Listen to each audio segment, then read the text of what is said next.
and no sooner than getting a train running on the down line, we get a train running on the up line as well.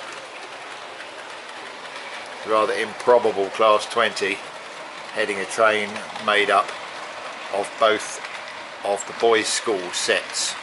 Coming this way is the other J27 that's got this freight. This freight I think is 15 wagons, which is quite short for this layout.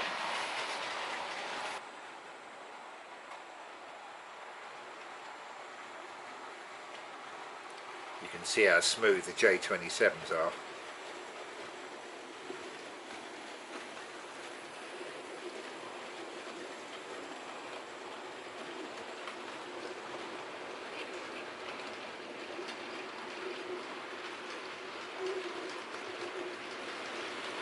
So I've decided for Yarslow that what I'm going to do is to use these. I bought some of these. These are Pico lever frame units that work points, and I've got 4 of them. I've got a yellow, a black, a red, and up here I've got a white one. And what I'm doing is I'm starting to do the points for Yarslow. Here's the white one. So what I've done underneath is to link together all of the commons with that black loop,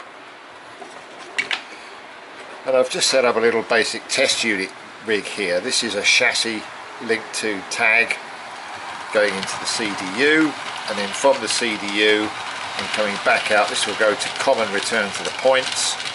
This one goes from the CDU into the lever frame, and what I'm going to do is I'm going to start from this corner with the point right over in the far side there for the engine shed. That's 1. The engine shed access and track point is 2. Down here I've got 3, which is half of the single slip there. That's 4, and so on. And I'm going to use those for 1, 2, 3, 4. I've tested them out and they do work. The chassis gives me the ability to use these Hornby blocks. These are C912 transformers, and I have to say these are bulletproof. They're great for producing 16 volt AC, so that plugs into there and I can use these. And what I've done is I've just drilled some holes in the baseboard here, and these wires will come up. This is for the first one, will come up there, and I'll work out which of these 2 tags on the bottom they need to go to, so that that's normal and that's reversed. And then what I'm going to do is on the front here I'm going to have a panel that shows the signal box diagram for Yarslow. There are 21 sets of points, and then I'll have some ordinary switches for the signals. Now I've been nibbling away doing a few a day. I've now got a complete set of working points. So if we have a look down in front of us here, we've got point number 18. These are not numbered yet, but clearly 6, 12, 18 makes it this one. Here we are. Look at that. So I'm going to mount these on some kind of wooden plinth so I can hide all the wiring underneath. But they're going to look, if I line them all up, they're going to look like a proper lever frame, which I quite like the idea of. I'm going to put a building, perhaps a warehousey type thing or something here. Clearly, this being Lincolnshire, you're not going to suddenly get a hill, so it'll be a building. They can all hide in the building. And then on the front here, I can then put a separate shelf, if you like, which will contain the switches for the signals. I haven't decided yet how I'm going to operate the signals, but I do want working signals. So I shall make working signals, put the switches on the front here, and I am having a panel made which shows the diagram, the track diagram, and all the numbers as if it were a proper signaling diagram. So maybe the diagram will fit on the front here, and then I'll have the signal switches underneath. I don't really know yet, but that's something I've been doing. So now the big job that I was dreading, having all of these point motors working, they now all work and they're all paired up. The one I had a major problem with was pair 21, which is this pair here. because the feed for this is here via the CDU. Here is 21, and point set 21 is over there under that overbridge, and that is the point set that allows trains to cross onto the wrong line to get back around onto the inner track, and then just this side of where that permanent way train is standing to reverse back onto the cartridge, which is the missing bit on the front there. You can see there's the point that will lead to the cartridge, but at the minute there's nothing there, and that's where the cartridge is going to go.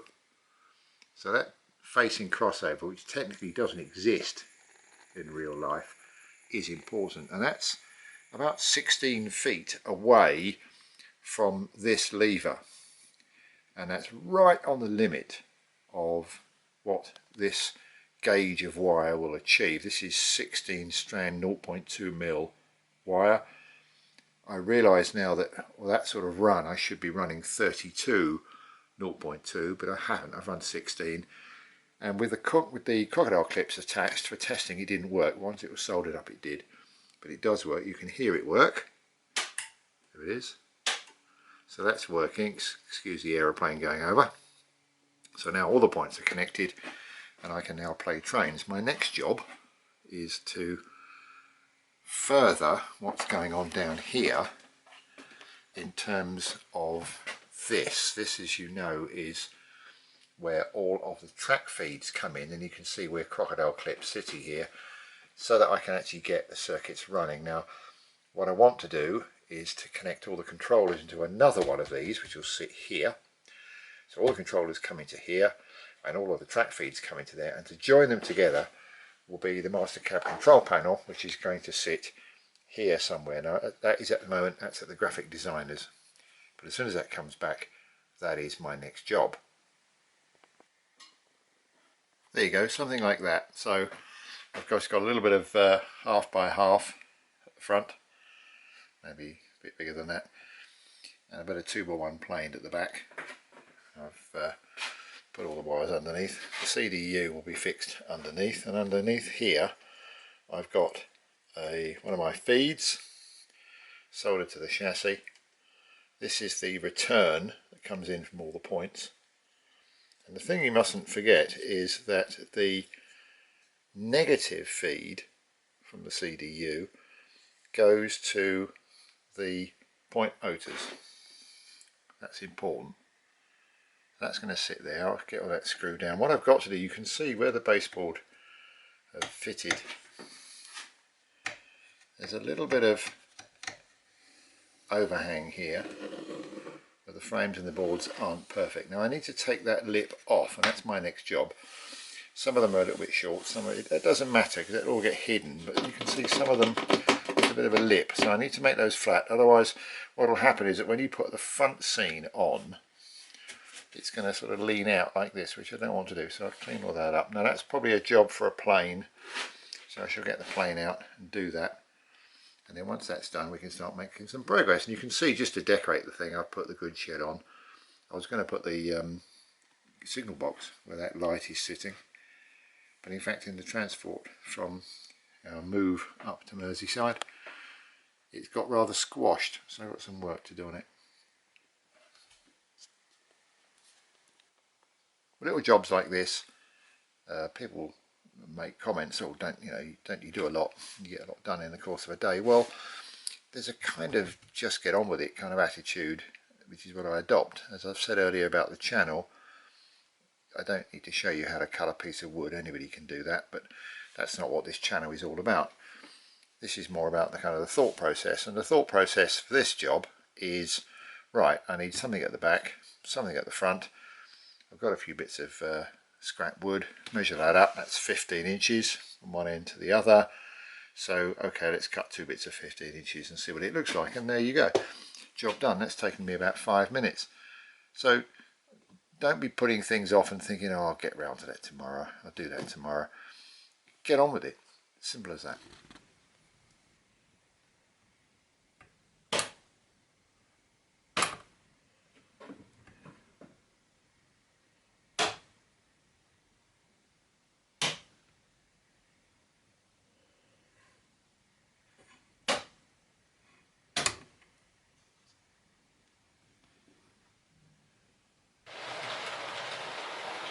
over here and already set up is the arrangement for the permanent way yard. Now this all looks a bit kind of Heath Robinson, but there is a purpose to this, and that is that here, if I move this reel of wire, you can see going across here, this is going to be where the road goes, and it's going to divide here, and there's going to be an overbridge that comes over the ends of the tracks here.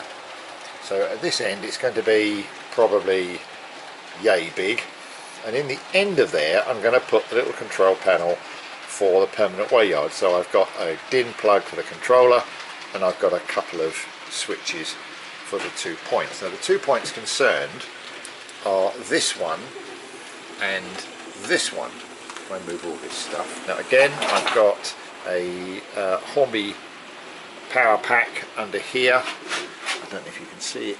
There it is. Where are we? Down in, plugged in down there. That supplies under here a chassis which splits to both the CDU and to the controller, and it means that if I change the points like that, then I can do some shunting.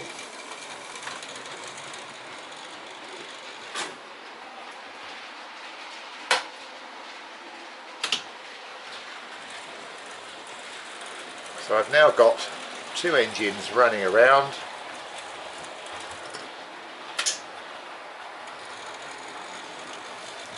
and while the 2 engines are running around the main line, I can do some shunting.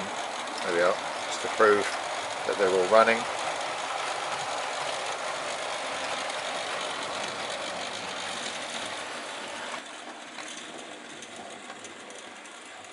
So the permanent way section here extends through this crossover.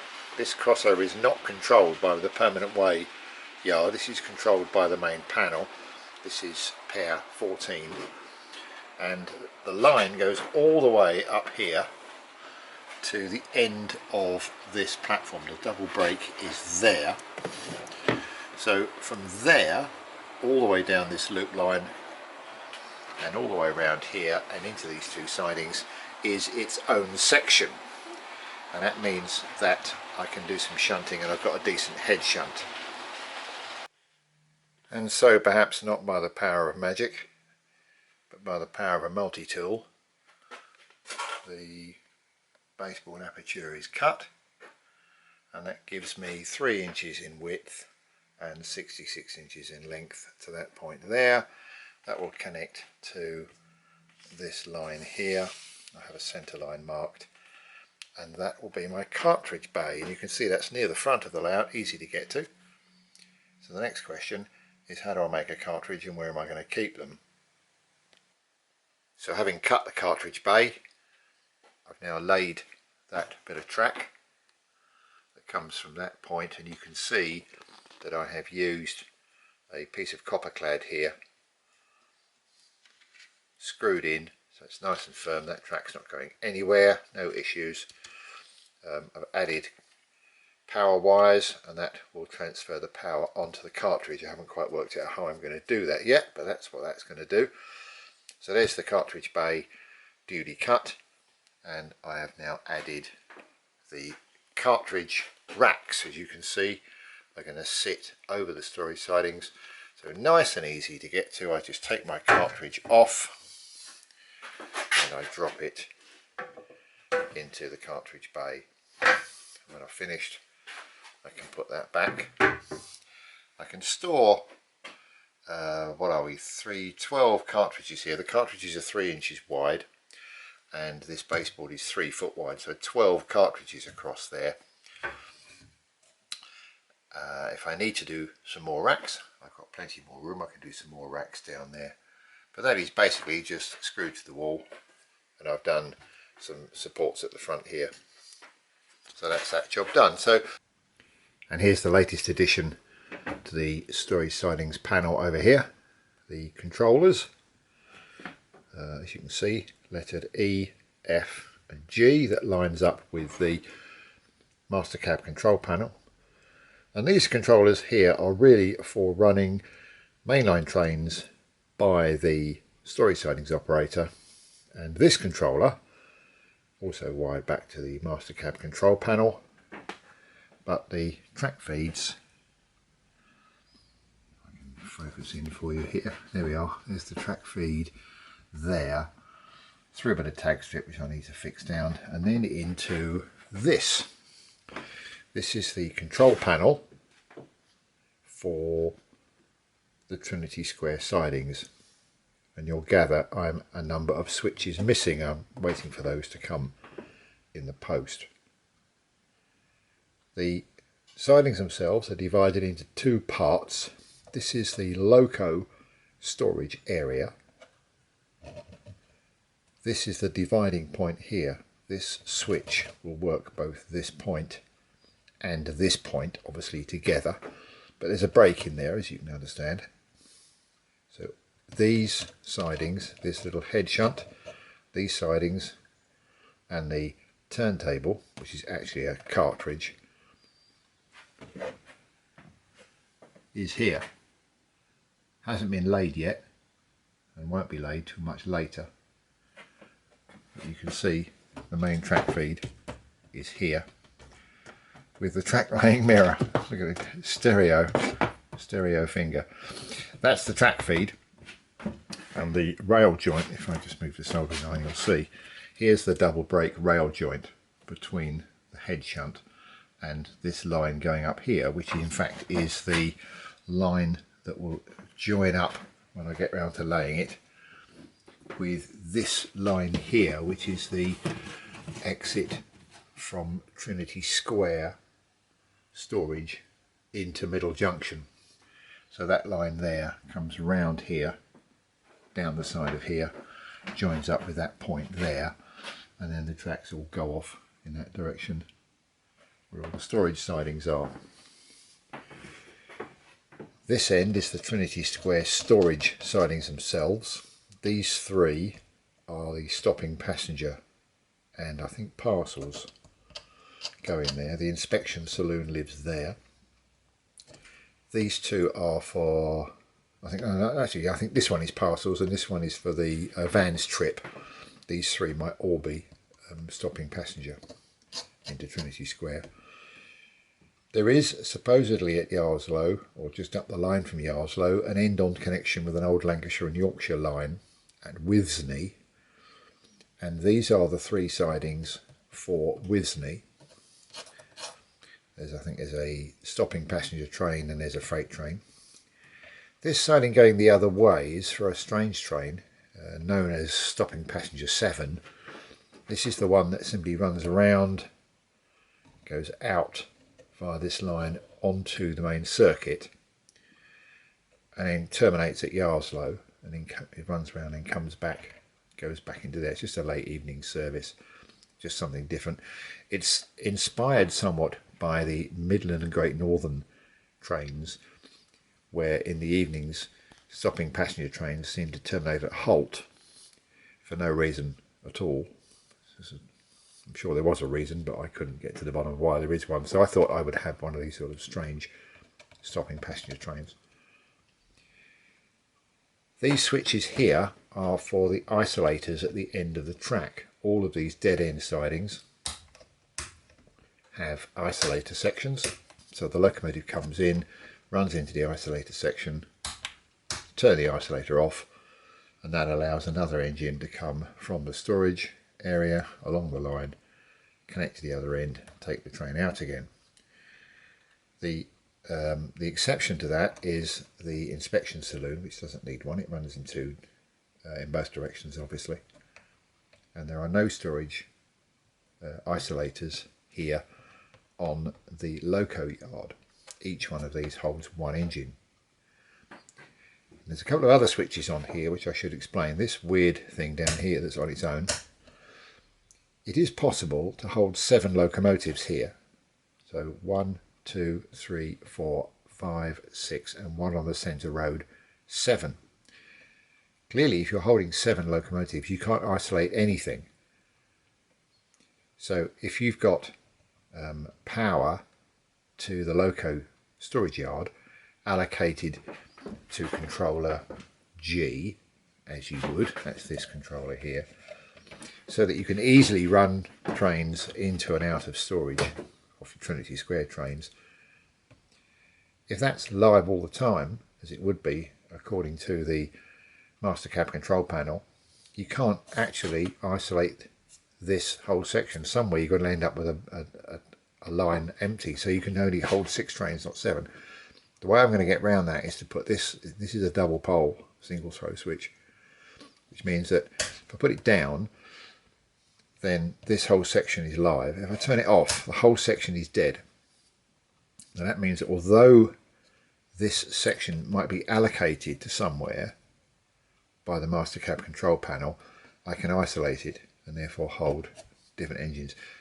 The reason I'm doing it is because if I'm working on my own and I want to store 7 engines, if this switch doesn't exist, I put the 7th engine in. In order to isolate that, I've got to walk all the way around the shed to the master cab control panel and unallocate this section to controller G. And then when I want to run an engine in or out of this section again, I've got to walk all the way around the shed, turn it back on again. So it's just a local control. The other switch, which isn't on here yet but will go here, is a big missile switch, and that's to do with the emergency stop. On each of the 3 main control panels, that's one here, one on the master cab control panel, which serves Yarslow, and one up the other end, which is where the permanent way yard is going to be. There is a huge on-off switch, a missile switch. Let me show you. I've got them in here. Here they are. These things. And the whole point of these is that if you get a problem, you just turn it off. You just hit the top and it goes off. So this missile switch is going to be mounted in here, just as an emergency stop. Now the reason it's there is if I'm working over here, putting a train together or doing something or other, and suddenly I get a derailment or something weird happens on the other side of the shed, the chances of me going all the way down the shed, across the end, all the way back the other side and rescuing the engine before something nasty happens to it, it's very remote. So I need a sort of a panic button, and that's what this is. So hit that, the whole layout, all the controllers, all the sections will go dead and all the trains will stop. Okay, excuse the whistle, that's my phone. So that's what's going to go there. That's going to fit in there. One last thing, this crossover here, let me show you that. You might remember that. That's this crossover here. Where are we? From here to here. This is the main line. Here's all the storage tracks. Here's the main line, and this is the Trinity Square storage line. But there's a crossover between the two, and this allows trains from the Cartridge here to come out, go up the Trinity Square line, and then come through this crossover, and then out onto the down line. And that point control is here. If I'm working on this panel and I want to run a down train, it would be useful to know where that point sits. And so this LED here, which isn't lit, in fact is a red LED, I think it might even be a red-green. This will normally be green when this is set in the normal position, but as soon as I reverse this and I give access from Trinity Square out onto the downline, in other words interfering with potential downline departures, that will go red. So that's my indicator, my warning if you like, that this point is set in the wrong direction for normal running. There's no other lights on here, principally because if I just look down the layout, I can see where the points are. So my next job is to wire up the isolator sections. So I've spoken a lot about the master cab control panel, and I took delivery of this yesterday. This is my master cab control panel. I've had this printed by a local graphic designer. Whilst I'm no stranger to eBay, I'm a great fan of keeping local businesses going, and this was done by the graphic designers here in the town. It's a piece of A3. It's actually a piece of metal. There is a technical name for it which I can't remember, but it's metal. And I have on here the 14 sections. These will all be rotary switches with circular knobs, and they will all have an on-off switch above them, so that you turn the switch off, select the controller you want, and turn the switch back on. Now, you saw earlier in the storage sidings that I was using controllers E, F and G, and you can see this is where those letters come from. So A, B, C and D are all at Yarslow. E, F and G are going to be here in the storage sidings. H is the branch, and then J and K are going to be Trinity Square. L is spare. I thought it would be useful to have a spare. And there is an off, so I can turn the whole thing off, and that piece of track will not be allocated to anything. That avoids situations where trains bump into each other. So that's about this update for this month. I'm going to leave you with some running trains. Stay safe. I'll see you soon.